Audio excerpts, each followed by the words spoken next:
Guys, welcome hi. Back. तो operation Fiji का part 2 continue करते हैं। Let's start.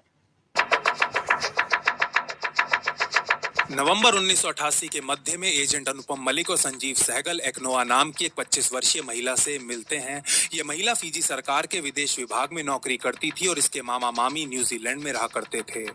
सहगल द्वारा न्यूजीलैंड में भर्ती किया गया एक एसेट इस महिला को लेकर आया था और सहगल ने खुद इसका बैकग्राउंड चेक किया था।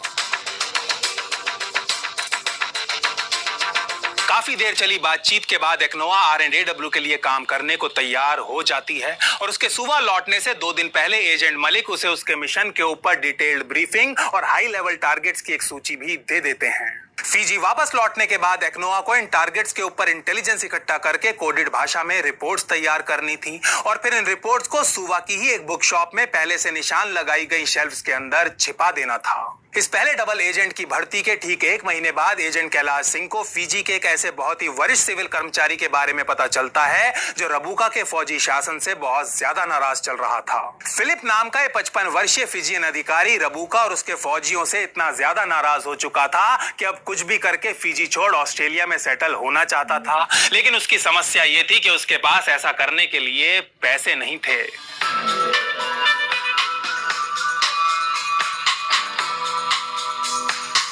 दिसंबर 1988 की एक शाम एजेंट कैलाश एडिलेड की कॉफी शॉप में प्रवेश करते हैं जहां फिलिप भी मौजूद था।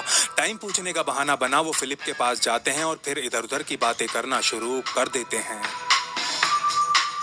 करीब 1 घंटे की बातचीत और 10 कप कॉफी पीने के बाद अचानक ही एजेंट कैलाश उससे पूछते हैं, दोस्त एक बात बताओ कि आजकल ऑस्ट्रेलिया में सेटल होने के लिए कितना खर्चा आता है? ये सुनते ही फिलिप के चेहरे का रंग उड़ जाता है, हाथ कांपने लगते हैं और कॉफी कप से छलककर मेज पर गिरने लगती है। वो सोचने लगता है कि ऑस्ट्रेलिया सेटल होने वाली ये बात उसने आज तक किसी को नहीं बताई, तो फिर इस आदमी को कैसे पता हो सकती है। इससे पहले कि फिलिप कुछ बोल पाता, एजेंट कैलाश आगे कहते हैं, घबराओ मत, मुझे अपना दोस्त ही समझो, मैं तो बस तुम्हारी मदद करना चाहता हूँ। बहुत ज्यादा घबरा चुका फिलिप कॉफी का कप नीचे रख देता है, मेज पर रखा पानी का गिलास उठाता है और एक सांस में पूरा गिलास खाली करने के बाद कहता है, ऑस्ट्रेलिया में सेटल होने के लिए बहुत खर्चा करना पड़ता है, लेकिन तुम कौन हो और मुझसे ये क्यों पूछ रहे हो? मैं इंडियन एम्बेसी में काम करता हूँ और मुझे तुम्हारी मदद चाहिए। फिलिप को पूरी बात समझाते हुए एजेंट कैलाश कहते हैं, तुम्हें बस फिजी के कुछ नेताओं और फौजी अफसरों के ऊपर जानकारी इकट्ठी करके मुझे देनी होगी। अगर तुम ऐसा करते हो तो हम तुम्हें परिवार समेत यहाँ ऑस्ट्रेलिया में सेटल करवा सकते हैं। पानी का एक और गिलास खाली करने के बाद फिलिप एजेंट कैलाश से पूछता है, क्या मुझे एक सिगरेट मिल सकती है?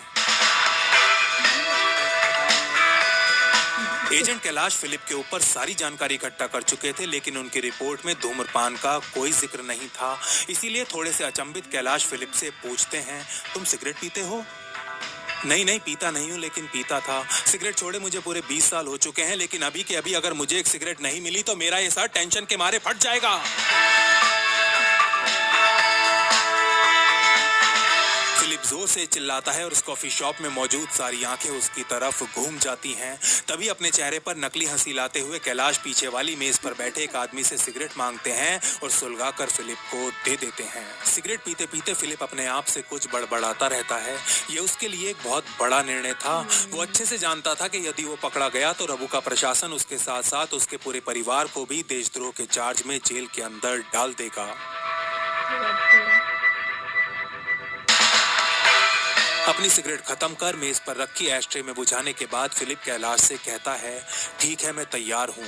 ये कहने के बाद फिलिप अपने लिए एक और कॉफी ऑर्डर करता है और फिर एजेंट कैलाश को बताता है कि रबुका फिजियन पुलिस के सभी वरिष्ठ ऑफिसर्स को नौकरी से निकालने वाला है। फिलिप बताता है कि फौजी की तरह पुलिस के भी सभी ऊंचे पदों पर रबुका अपने लोगों को लाना चाहता है। फिलिप से मिली इस पहली इंटेलिजेंस के साथ ही एजेंट कैलाश उससे हाथ मिला अपनी डील को फाइनल करते हैं और दोनों अपने अपने रास्ते निकल जाते हैं।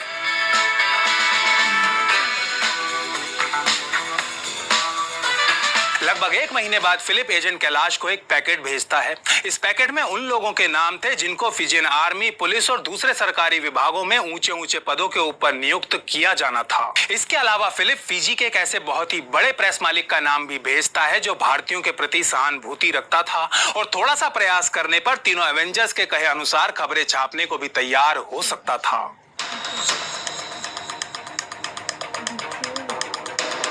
फीजी में तख्ता पलट हुए 2 साल हो चले थे। रबुका के विरुद्ध प्रदर्शन अपने चरम पर थे और फीजियन मीडिया के साथ साथ विदेशी प्रेस में भी रोज उसकी धज्जियां उड़ाई जा रही थी। रॉ के 3 एवेंजर्स का ये ऑपरेशन फीजी बिल्कुल वैसे ही काम कर रहा था जैसा कि वो चाहते थे, लेकिन तभी कुछ ऐसा होता है जो पूरे ऑपरेशन को खटाई में डालने वाला था।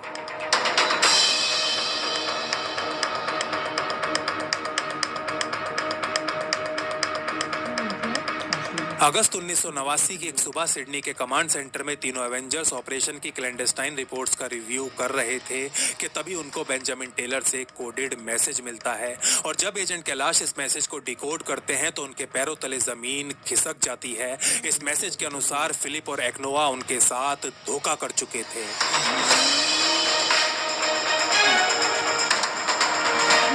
अगले दिन टेलर एजेंट मलिक को बताता है कि ऑस्ट्रेलिया की इंटेलिजेंस एजेंसी ASIS को सूचना मिली है कि 3 भारतीय जासूस ऑस्ट्रेलियन धरती के ऊपर ऑपरेट कर रहे हैं। अब टेलर को यह डर सता रहा था कि जल्दी ऑस्ट्रेलियन एजेंसी में 3 एवेंजर्स के ऊपर सवाल उठने लगेंगे और उनके साथ साथ वो भी मारा जाएगा।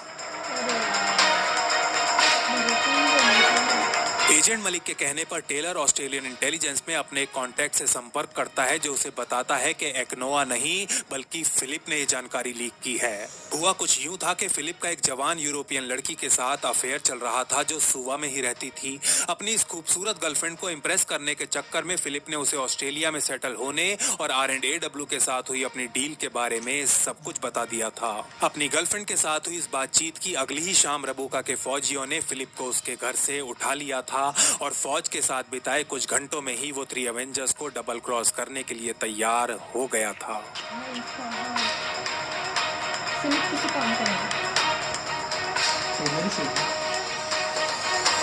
फिलिप के पकड़े जाने के 1 महीने बाद रबुका के 3 सबसे शातिर अंडरकवर फौजी सिडनी में लैंड करते हैं। लैंड करते ही ये तीनों सबसे पहले ऑस्ट्रेलिया के इमिग्रेशन ऑफिस जाते हैं और वहां पर कर्मचारियों से कैलाश सिंह नामक एक भारतीय की पहचान करने में मदद मांगते हैं। अब कैलाश सिंह कोई नॉर्मल से सिविलियन होते तो एक बार को इनका रिकॉर्ड इमिग्रेशन के ऑफिस में मिल भी जाता, लेकिन वो तो अंडरकवर जासूस थे। वो तो नकली पासपोर्ट और पेपर्स बनवाकर अंडरकवर ऑस्ट्रेलिया में ऑपरेट कर रहे थे और कैलाश सिंह उनका असली नाम तक नहीं था। इसीलिए इमिग्रेशन ऑफिस के कर्मचारी इन तीनों फिजियन फौजियों की मदद नहीं कर पाते।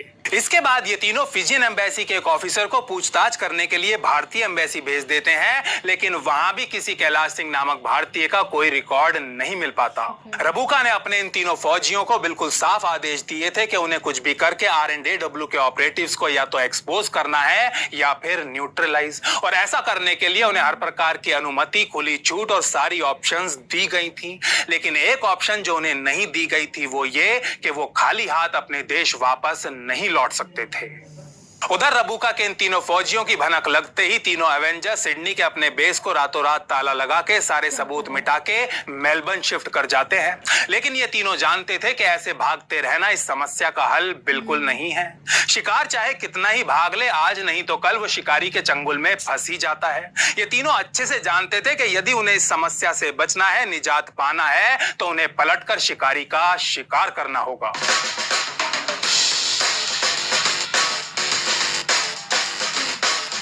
उधर सिडनी का कोना कोना छान रहे रबुका के तीनों फौजी ऑस्ट्रेलियन इंटेलिजेंस के एक एजेंट से संपर्क कर उससे कैलाश सिंह के बारे में पूछताछ करने लगते हैं। जेम्स हिल नाम का एजेंट इन तीनों को बताता है कि उसने कैलाश का नाम सुना हुआ है और वो एक ऐसे आदमी को भी जानता है जो उन्हें कैलाश तक पहुंचा सकता है, लेकिन इसके लिए उन्हें अच्छा खासा खर्चा करना पड़ेगा। ये सुनते ही इन तीनों फिजियंस की बाँछें खिल जाती हैं और वो तुरंत जेम्स की सारी मांगे पूरी करने को तैयार हो जाते हैं।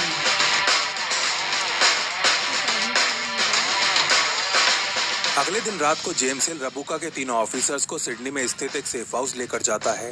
कैलाश की जानकारी रखने वाला आदमी सेफ हाउस में पहले से इन चारों का इंतजार कर रहा था। सिडनी के बाहरी इलाके में बने इस बड़े से घर के बाहर पहुंचकर जेम्स अपनी जेब से चाबी निकालता है और दरवाजे का ताला खोल अंदर की तरफ चलना शुरू कर देता है। उसके पीछे पीछे तीनों फिजियन ऑफिसर्स भी बड़ी ही सावधानी से अंदर घुसने लगते हैं और जैसे ही ये तीनों ड्राइंग रूम में पहुंचते हैं तो उनके सामने एक बड़े से सोफे पर बेंजामिन टेलर बैठा होता है।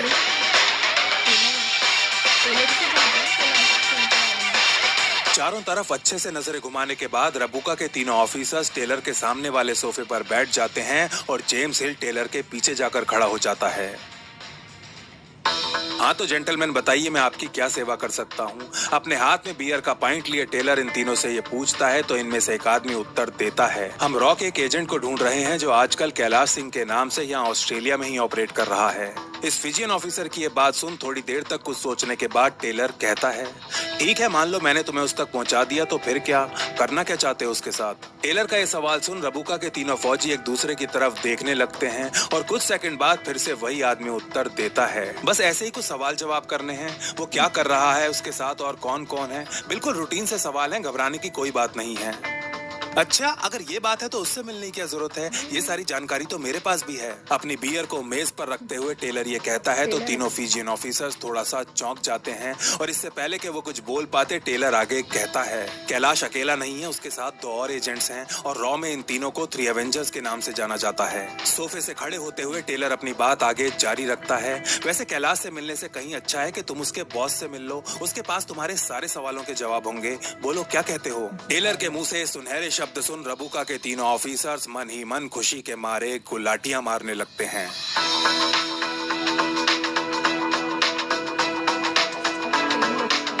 तुम सच में हमें उसके बॉस तक पहुंचा सकते हो, एक काम करो हमें उन तीनों तक पहुंचा दो, इसके बदले हम तुम्हें माला माल कर देंगे। शुरुआत से ही बिल्कुल चुपचाप बैठा रबुका का एक फौजी ये कहता है तो टेलर जोर जोर से हंसने लगता है और फिर अचानक ही चुप हो जाता है। एक एक कर इन तीनों फिजियंस को सर से पांव तक घूरता है और फिर जेम्स की तरफ आंख मारते हुए कहता है, अरे भाई बिल्कुल पहुंचा सकता हूं, और पहुंचा क्या सकता हूं, तुम तो अपने आप ही उन तक पहुंच चुके हो। टेलर का ये वाक्य खत्म होते ही साथ वाले कमरे का दरवाजा खुलता है और एक के पीछे एक अपने हाथों में बंदूक लिए 3 आदमी बाहर निकलने लगते हैं।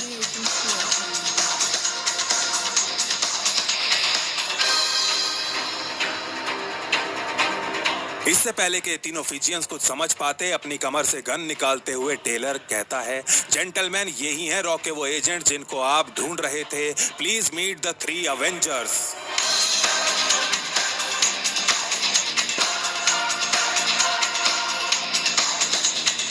इस रात के बाद रबुका के इन 3 अत्यंत खतरनाक ऑफिसर्स को ऑस्ट्रेलिया में दोबारा कभी नहीं देखा जाता। खुद रबुका और उसके आदमी फिजियन एम्बेसी से लेकर हर उस जगह फोन घुमाते हैं जहां से उनके बारे में किसी भी प्रकार की जानकारी मिल सकती थी, लेकिन सारे प्रयासों के बावजूद भी रबुका प्रशासन को अपने इन ऑफिसर्स का कोई पता नहीं चल पाता। रबुका शायद नहीं जानता था, लेकिन अपने जिन ऑफिसर्स को शिकारी समझ उसने रॉ का शिकार करने ऑस्ट्रेलिया भेजा था, वो खुद रॉ के हाथों शिकार बन चुके थे।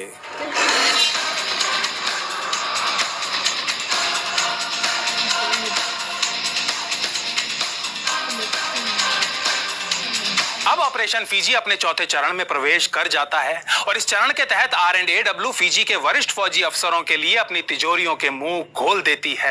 पैसे की सहायता से ऐसे फौजी अफसरों को अपनी तरफ मिलाया जाता है जो लोकतंत्र में विश्वास रखते थे और वास्तव में अपने देश के अंदर चुनाव होते हुए देखना चाहते थे। लेकिन इस समय फिजी के अंदर चुनाव करवाने में एक बहुत बड़ी समस्या ये थी कि फिजियन मूल के वो लोग जिनकी संख्या लाखों में थी, रबुका का समर्थन कर रहे थे। इसका मतलब ये था कि यदि रबुका चुनाव लड़ने का निर्णय करता तो उसके जीतने के पूरे चांसेस थे। उधर भारत में बोफोर्स नाम का भूचाल आया हुआ था और वीपी सिंह ने खुलकर सरकार के खिलाफ मोर्चा खोल दिया था। इस सारे बवाल के बीच 3 नवंबर 1989 के दिन फिजी के पूर्व प्रधानमंत्री टिमोकी बवाद्रा का निधन हो जाता है। 55 वर्ष के बवाद्रा ने कैंसर के चलते फिजी के लाउतोका नामक शहर में अपनी आखिरी सांसें ली थी। 1987 में प्रधानमंत्री बने बवाद्रा 1 महीने ही सरकार चला पाए थे कि रबुका ने विद्रोह कर उन्हें कुर्सी से हटा दिया था। राजीव गांधी तुरंत राज्यसभा की उपसभापति नजमा हेपतुल्ला को बवाद्रा के अंतिम संस्कार में शामिल होने फिजी भेज देते हैं। ये भारत सरकार और ऑपरेशन फिजी के लिए एक बहुत बड़ा झटका था। रबुका के विरुद्ध बवाद्रा को खड़ा करने के लिए R&AW पैसों और प्रयासों के साथ साथ काफी समय भी खर्च कर चुकी थी।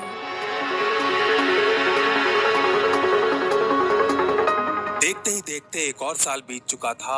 ऑपरेशन फिजी के तहत रबुका की फौज के 2 और काफी वरिष्ठ ऑफिसर्स को R&AW द्वारा भर्ती किया जा चुका था। फिजी में रॉ के एसेट्स लगातार प्रशासन की गतिविधियों पर महत्वपूर्ण जानकारी उपलब्ध करा रहे थे और भारतीयों पर होने वाले अटैक्स में भी काफी कमी आ चुकी थी। और यही वो बात थी जिससे तीनों एवेंजर्स को सबसे ज्यादा संतुष्टि मिल रही थी। असल में इन तीनों एजेंट्स ने फिजियन आर्मी में सबसे निचले स्तर पर काम करने वाले सैनिकों को पैसा खिलाना शुरू कर दिया था, क्योंकि ये ही वो लोग थे जो सड़कों, चौराहों और घरों में घुस के भारतीयों को निशाना बनाया करते थे। इसीलिए थ्री अवेंजर्स ने भारतीयों की तरफ उठने वाली फौजी बंदूकों के मुंह नोट ठूस ठूस कर बंद कर दिए थे। तीनों एवेंजर्स ऑपरेशन फिजी की प्रगति से बहुत ज्यादा तो नहीं, लेकिन खुश थे। वो खुश थे क्योंकि 2 साल पहले के मुकाबले फिजी के भारतीयों की हालत थोड़ी बेहतर हो चली थी। लेकिन खुशी के साथ एक बहुत बड़ी प्रॉब्लम ये होती है कि वो कभी भी परमानेंट यानी कि स्थायी नहीं रहती।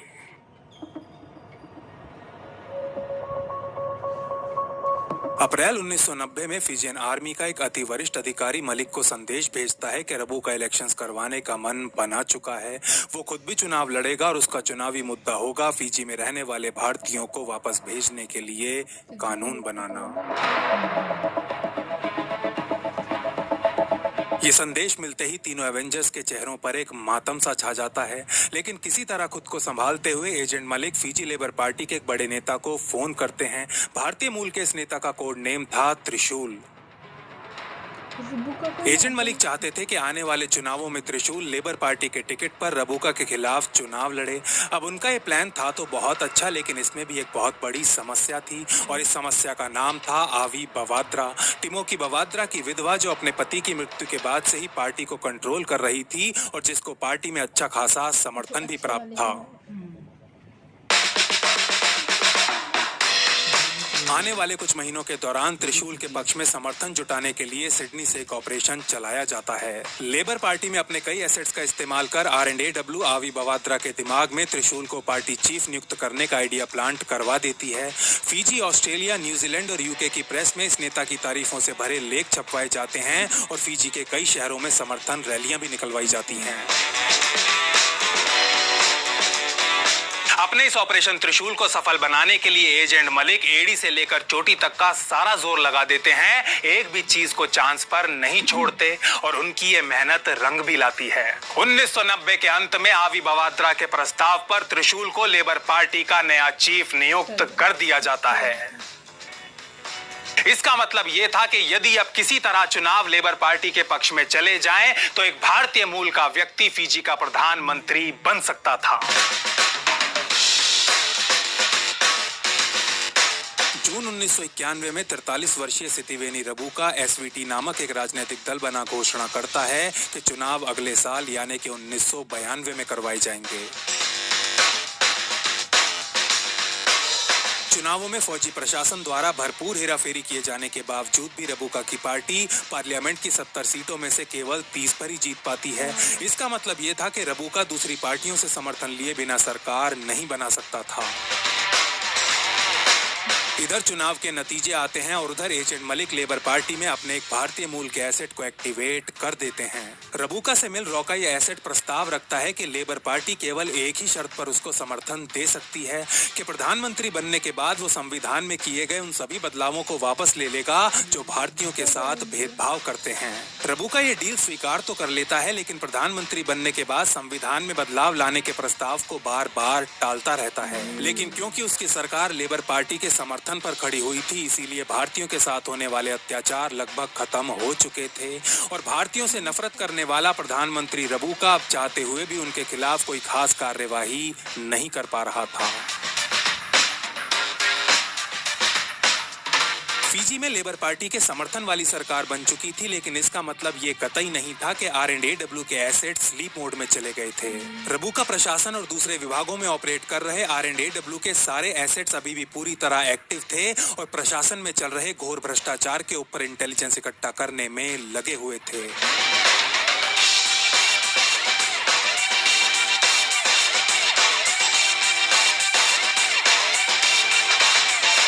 फिजी में आम चुनाव होने के बाद थ्री एवेंजर्स को भी दिल्ली वापस बुला लिया जाता है, लेकिन दिसंबर 1992 में एजेंट मलिक का एक एसेट उन्हें सिडनी से एक केबल भेजता है।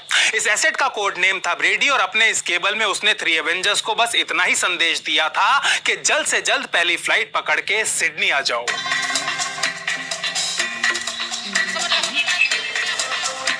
अगले ही दिन तीनों अवेंजर्स सिडनी पहुंच जाते हैं, जहां उन्हें ब्रेडी से मिलना था, जो अभी अभी फीजी से वापस लौटा था। आज की रात उसने एक पार्टी रखी थी और वहीं उसकी मुलाकात तीनों अवेंजर्स से होने वाली थी। इस पार्टी के दौरान सबसे खूब बातें करने के बाद ब्रेडी एजेंट मलिक को एक कमरे में लेकर जाता है, जहां एक टीवी और वीसीआर रखा हुआ था। यार ब्रेडी, मैं पिक्चर देखने के मूड में बिल्कुल नहीं हूँ। थोड़े से उत्सुक और बहुत ज्यादा थके हुए एजेंट मलिक ये कहते हैं तो उनकी तरफ बैठने का इशारा करते हुए ब्रेडी अपनी जेब से एक वीडियो कैसेट निकालता है और वीसीआर में लगाकर चला देता है। अरे सर, ये कोई ऐसी वैसी फिल्म नहीं है। आप इसके प्रोड्यूसर हो और मैं इसका डायरेक्टर, और हीरो को देखकर तो आप जोर जोर से उछलने ही लगोगे। ये कहकर मुस्कुराता हुआ R&AW का ये एसेट एजेंट मलिक के साथ वाली कुर्सी पर बैठ जाता है। टीवी पर पिक्चर शुरू हो जाती है और कुछ सेकंड बाद बिल्कुल वैसा ही होता है जैसा कि ब्रेडी ने कहा था। एजेंट मलिक जोर जोर से उछल रहे होते हैं। अरे ये तो रबूका है ब्रेडी, ये तो रबूका है। टीवी के बिल्कुल पास जाकर एजेंट मलिक जोर जोर से चिल्लाने लगते हैं और फिर ब्रेडी को कसकर अपने गले लगा लेते हैं।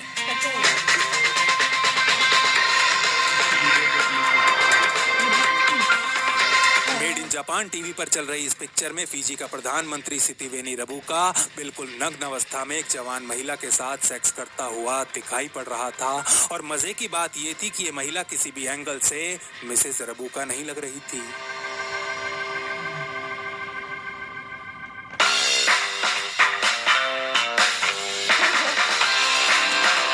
ठीक 6 महीने पहले सिडनी में एक्टिव ब्रेडी को इंटेलिजेंस मिली थी कि रबूका वैश्याओं का बहुत ज्यादा शौक रखता है, और वो भी केवल यूरोपियन वैश्याओं का। इस इंटेलिजेंस के अनुसार पिछले कुछ सालों में रबूका का ये शौक एक लत बन चुका था और अपनी इस लत को पूरा करने के लिए वो पैसा पानी की तरह बहा रहा था।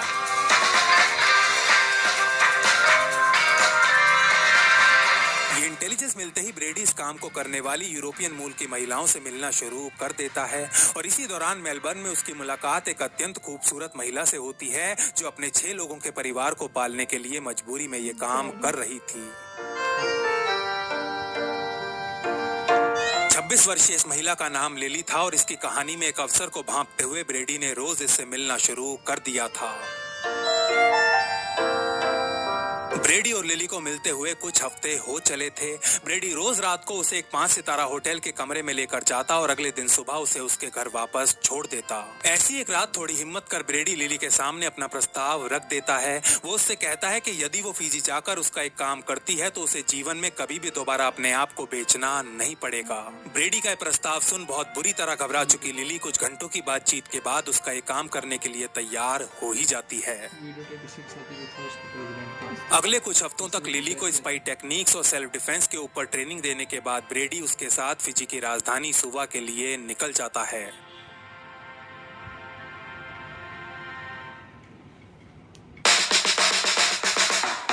सुवा पहुंचने के बाद ब्रेडी रबूका प्रशासन में एक्टिव R&AW के एक एसेट से संपर्क करता है। ये एसेट उस आदमी को बहुत अच्छे से जानता था जो रबूका को यूरोपियन वेश्याएं उपलब्ध करवाने का काम किया करता था। R&AW का ये एसेट ब्रेडी को बताता है कि रबूका एक 5 सितारा होटल में वेश्याओं के साथ अपनी रातें गुजारता है। उसके लिए महिलाओं को इस होटल के रूम नंबर 513 में लाया जाता है और ये कमरा हमेशा उसके नाम पर ही बुक रहता है। इस जानकारी से लैस ब्रेडी और उसके साथ R&AW का एक दूसरा एसेट जिसका कोड नेम था क्वानो, इस होटल के कर्मचारी को पैसे खिला रूम नंबर 513 की एक नकली चाबी बनवा लेते हैं। इसके बाद क्वानो रूम नंबर 513 के ठीक नीचे स्थित रूम नंबर 413 को कई दिनों के लिए बुक करवा लेता है और ये दोनों स्पाइस इस कमरे में अपना इक्विपमेंट सेटअप करना शुरू कर देते हैं। अगले दिन सफाई कर्मचारियों का भेष धारण कर ब्रेडी और क्वानो रूम नंबर 513 में घुसते हैं और कमरे के अंदर जगह जगह स्पाई कैमरे इंस्टॉल कर देते हैं। नवंबर 1992 में एक दिन R&AW का एसेट लिली को रबूका के दलाल से मिलवा देता है और ये दलाल अगली रात लिली के साथ कुछ और लड़कियों को ले रबूका के होटल पहुंच जाता है। इन सभी लड़कियों को थोड़ी देर तक घूरने के बाद रबूका लिली को सेलेक्ट कर लेता है और फिर उस दलाल समेत बाकी की सभी लड़कियां कमरे से बाहर चली जाती हैं।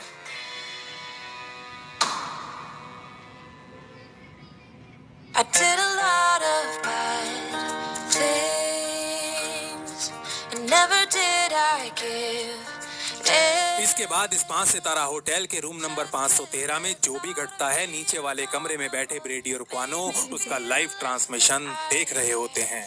I have never felt home.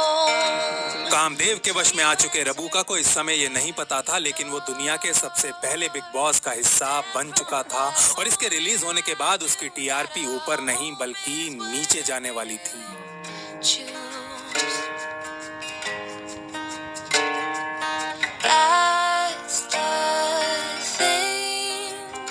ब्रेडी को लाखों बार धन्यवाद देने के बाद एजेंट अनुपम मलिक उससे ये कैसेट लेते हैं और अगली ही फ्लाइट से कैलाश और संजीव के साथ नई दिल्ली के लिए निकल जाते हैं। दिल्ली में इस कैसेट की कई सारी कॉपीज बनवाई जाती हैं और फिजी में मीडिया के साथ साथ फौजी अफसरों और फिजियन मूल के उन कट्टरवादी नेताओं को भी भिजवाई जाती हैं जिनके समर्थन के ऊपर रबूका की कुर्सी टिकी हुई थी। RNAW द्वारा निर्मित इस बिग बॉस का नतीजा ये होता है कि कुछ ही समय के अंदर अंदर रबूका की बदनामी अपने चरम पर पहुंच जाती है। फिजियन मूल के वो नेता और संगठन जिनको भारतीयों का कट्टर विरोधी माना जाता था, वो भी इस कांड के बाद रबूका से दूरियां बनाना शुरू कर देते हैं। कहानी का सार ये था कि अब रबूका फिजी का प्रधानमंत्री तो जरूर था, लेकिन उसके राजनीतिक भविष्य के ऊपर एक बहुत ही बड़ा प्रश्न चिन्ह लग चुका था। फिजी के सबसे ज्यादा ताकतवर इंसान को RNAW ने एक बिना दांत का हाथी बनाकर छोड़ दिया था।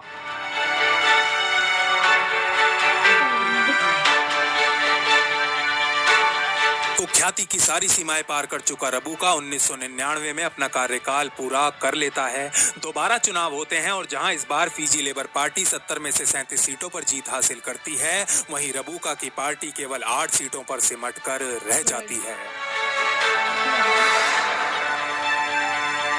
और लेबर पार्टी का वो नेता जो फिजी के चौथे प्रधानमंत्री के रूप में शपथ ग्रहण करता है, उसका नाम था महेंद्र पाल चौधरी AKA त्रिशूल।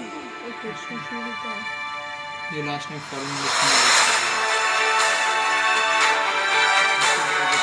फिजी के भारतीयों में खुशी की एक लहर दौड़ जाती है और बच्चे, औरतें, बूढ़े, जवान सभी अपने अपने घरों से निकल सड़कों पर उत्सव मनाने लगते हैं।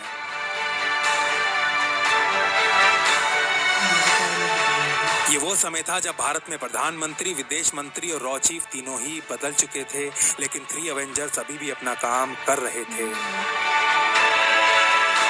प्रधानमंत्री अटल बिहारी वाजपेयी और विदेश मंत्री जसवंत सिंह के दफ्तरों में चिट्ठियों के अंबार लग जाते हैं। चिट्ठियां जिनमें फिजी के भारतीय भारत सरकार के प्रति अपना स्नेह और आभार प्रकट कर रहे थे। फिजी के भारतीयों के साथ साथ भारत सरकार और RNAW में भी खुशी मनाई जा रही थी। PMO और फॉरेन ऑफिस फोन की घंटियों से गूंज रहे थे। हर तरफ से बधाई देने वाली कॉल्स आ रही थी, लेकिन फिर भी एक बात ऐसी थी जो कहीं ना कहीं सबको जरूर खटक रही थी।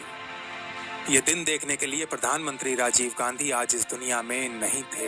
वो राजीव गांधी जिन्होंने ऑपरेशन फिजी को लॉन्च किया था, RNAW को असीमित बजट और लगभग हर प्रकार की कार्यकारी छूट दी थी। वो राजीव गांधी अगर आज एक भारतीय को फिजी का प्रधानमंत्री बनते हुए देख पाते तो शायद इस खुशी की मिठास कई गुना और बढ़ जाती।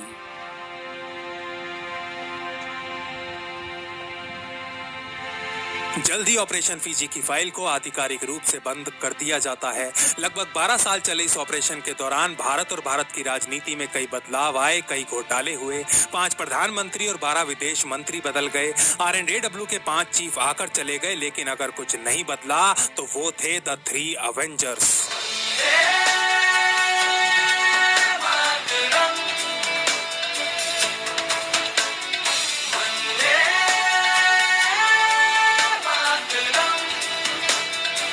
भारत के 3 देशभक्त सिपाही जो इन 12 सालों के दौरान चुपचाप अपना सर झुकाए काम करते रहे। माँ भारती के 3 लाल जिनको ना ही अपना जीवन प्यारा था और ना ही दुनिया की वाहवाही, ना ही उन्हें मेडल से कोई प्यार था और ना ही धन दौलत से।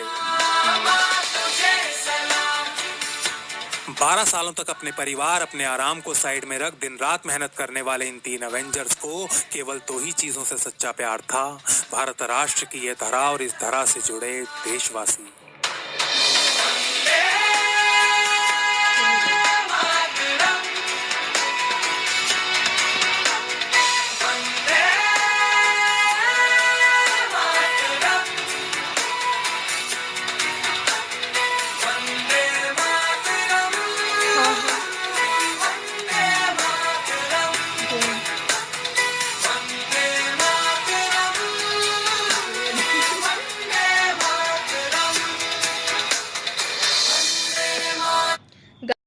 बहुत ही अच्छा था। मैं कहती हूँ हमेशा पार्ट 2 ही बेस्ट होता है, उसमें पूरी स्टोरी पता चल जाती है।